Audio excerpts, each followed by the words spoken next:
Bigfoot and portals. I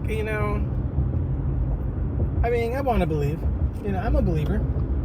But I feel like I do feel like that particular thought, it doesn't, it's not legitimate. You know what I mean? Like, I don't feel like it lends to the legitimate researchers. I mean, come on with this hippie shit. Bigfoot is a real biological creature. I do watch the documentaries on the Bigfoot portals and on the people who see them, and they're cuckoo. Some of those people are very, very cuckoo. I think the Bigfoot, that would probably be one of my other shows. The Bigfoot abduction stories. I don't believe it for a second. These people, I mean, come on. Well, I do believe in alien abduction theories, but okay, I don't know what to think anymore. Well, I have a lot of ideas for a lot of shows, and if you have any ideas, anything you want to talk about, let me know. At some point, I'm going to be doing some live shows and inviting people to discuss all of the weird cryptological mysteries, hypotheses, and theories. We'll talk about animal extinctions, what's coming back and what's not. Is the thylacine making a return? I don't know. I do follow, and I keep abreast of the thylacine information. I do try to keep an open mind. I mean, there are animals, deep sea fishes that have been rediscovered, and that makes perfect sense. So I don't think there's going to be any dinosaurs found, but again, I like to stay open. I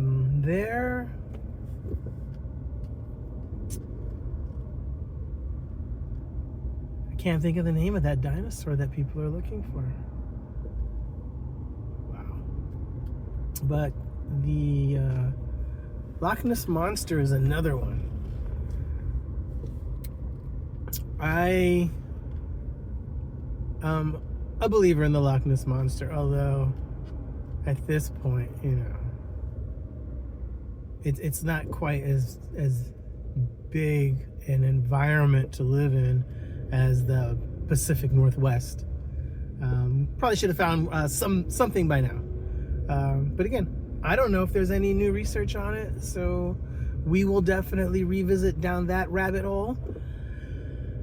Chupacabra, always a fan favorite.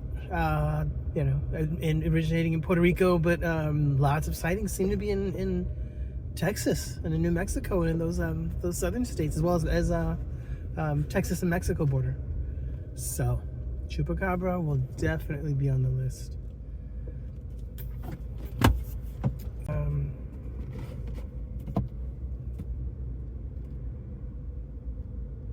Mothman, probably. Probably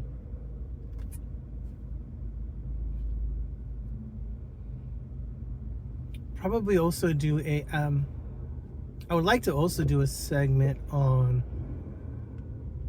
local superstitions, because there's things, ghost stories that are local to not just to countries, not just to states, but to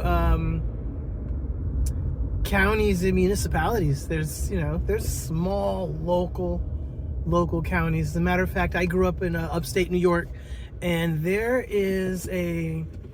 was a place called Star Hill. I think it was a cemetery, or it was a cemetery. This was one of those stories that was passed down from kid to kid. Drunk standing around the bonfire in the middle of the winter telling ghost stories. These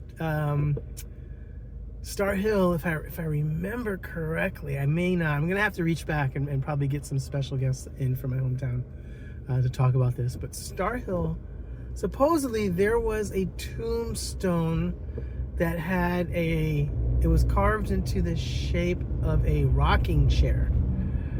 And when that rocking chair, if you sat in that rocking chair, you would, I think it possessed, I don't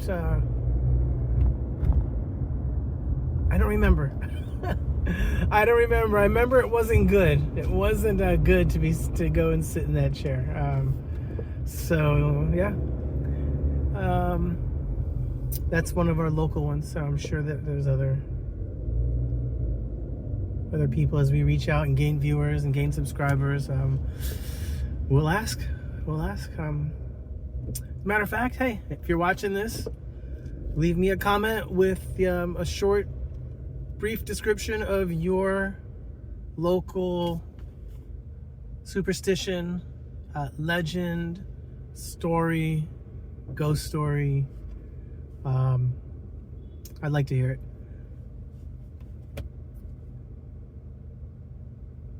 Bloody Mary. Do we remember playing Bloody Mary as a kid? Wasn't that the one where you went in the bathroom and spun around like 3, 5, 10 times, who knows, while chanting Bloody Mary, Bloody Mary, Bloody Mary, and you would see her in the mirror, right? Wasn't there a story of somebody knew a kid or somebody that was killed by Bloody Mary? Oh God. These aren't scary anymore. I'm not scared of you, Bloody Mary. You don't scare me.